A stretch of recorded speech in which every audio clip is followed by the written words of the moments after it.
So hey guys good morning, welcome to our new blog. So आज lecture वगैरे सगळे केले आणि आता खाली आलो आहे बसण्यासाठी.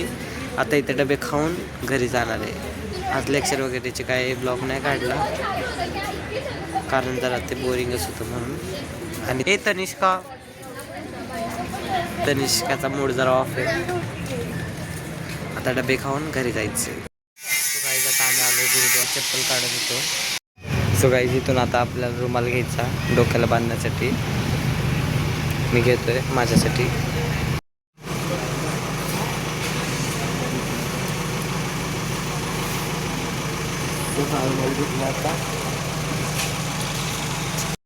सो आता चाललोय पाया पडण्यासाठी.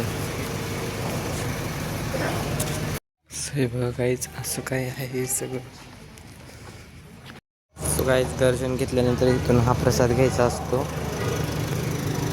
सो आता आलो जेवण करण्यासाठी. इथून घेतोय प्लेट आणि चम्मच. सो गाईज घेतलं आता जेवण, जेवतोय. इथून जेवण घेऊन आलो. सो गाईज तिथे जेवल्यानंतर आपली प्लेट पण आपण ठेवायची.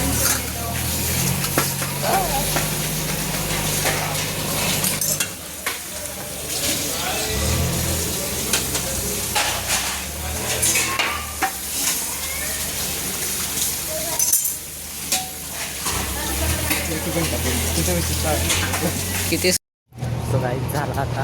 आम्ही आता चाललोय घरी. सो भेटू घरी गेला.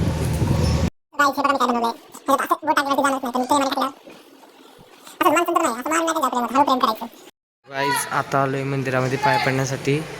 आज पौष पौर्णिमेनिमित्त देवीची महापूजा केली आहे आणि दररोज येत असतो पाय पडायला. आणि आता गेट थोड्या वेळाने उघडायला पण यायचं आहे मंदिर. आता पाय पडून बाहेरूनच जातो, परत संध्याकाळी येतो गेट उघडण्यासाठी. सो गाईज हे बघा, आज पूजा केली आहे मम्मीने. मी नाही केली आज पूजा, मम्मीनेच केली. कारण मला नाही जमलं आज कॉलेजवरून येऊन पूजा करायला. मम्मीनेच केली आणि आता मम्मी गाणे ऐकते. आणि आता मी आंघोळ करून पूजाला बसणार आहे. पूजा करायची माझी वेगळी पूजा, ते तुम्हाला नाही कळलं. हे बघा बाहेर ही अशी पूजा केली आहे. सो गाईज आता मी करतोय.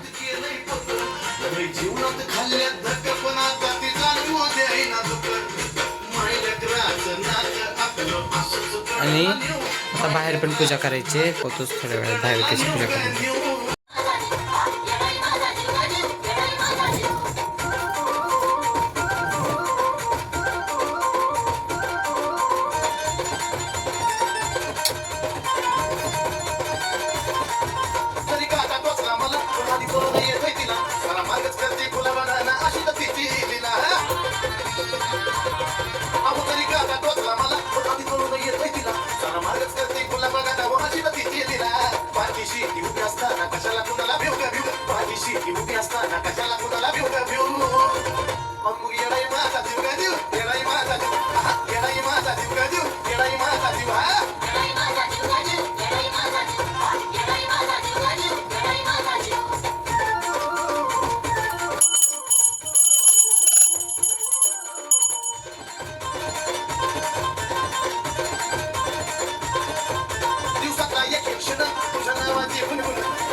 सो गाईज घरातली पूजा झाल्यानंतर बाहेर पण अगरबत्ती लावायची असते. तर बाहेर अगरबत्ती लावताना घरातल्या बाकीच्या जेवढे फोटो आणि मूर्ती आहेत तेवढ्या सगळ्यांना अगरबत्ती ओवाळायची. आणि बाहेर हा जो कोहळा आहे त्याला पण ओवाळायची. शेवट मग महादेवांना अगरबत्ती लावायची. अगरबत्ती लावून मग त्यांची पूजा केली.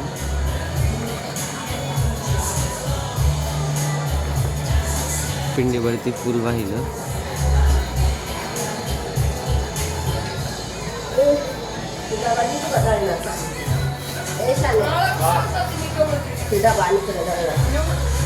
मग पाणी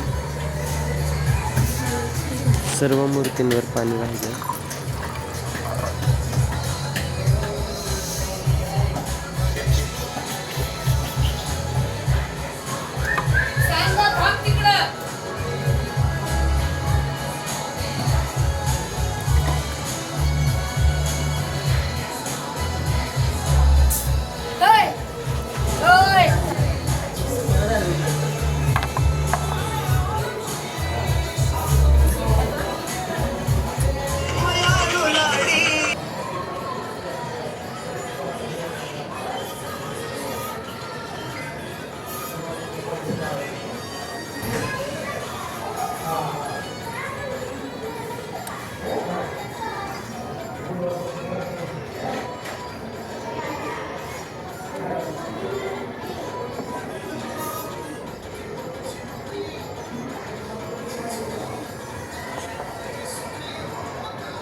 गाईज आता गेलो होतो दळण आणण्यासाठी, घेऊन आलोय ते घरी.